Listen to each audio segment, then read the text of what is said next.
अफगान का शासक अहमद खां बंगस दिल्ली और अवध पर कब्जा कर प्रयागराज की तरफ बढ़ चुका था। झांसी से जुड़ी जानकारी के सरकारी दस्तावेज यानी झांसी गजेटियर के मुताबिक 1751 में उसने इलाहाबाद के किले पर कब्जा कर लिया।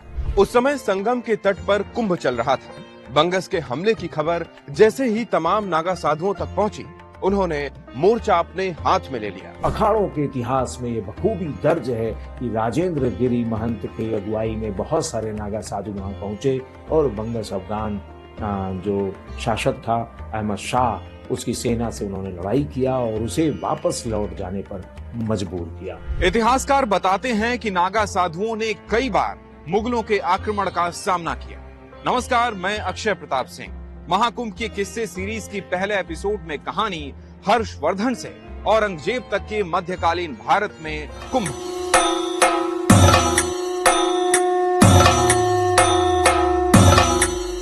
अक्षय वट तीर्थराज प्रयागराज संगम में मौजूद ये वही अक्षय वट है जिसे मुगल शासक जहांगीर ने काटने की कोशिश की, लेकिन नाकाम रहा।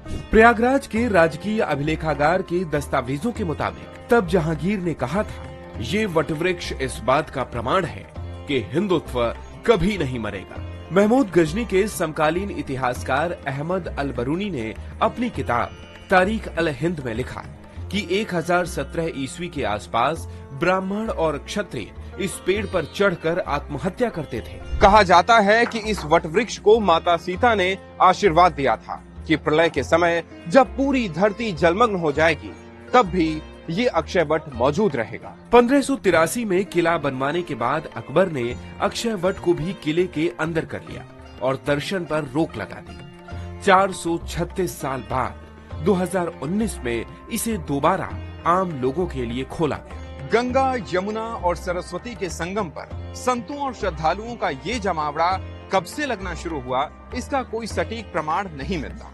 7वीं सदी की शुरुआत में उत्तर भारत के राजा हर्षवर्धन के साथ चीनी यात्री वेनसांग प्रयाग पहुंचे। वेनसांग प्रयाग को चीनी भाषा में पोलो यिकिया कहता था।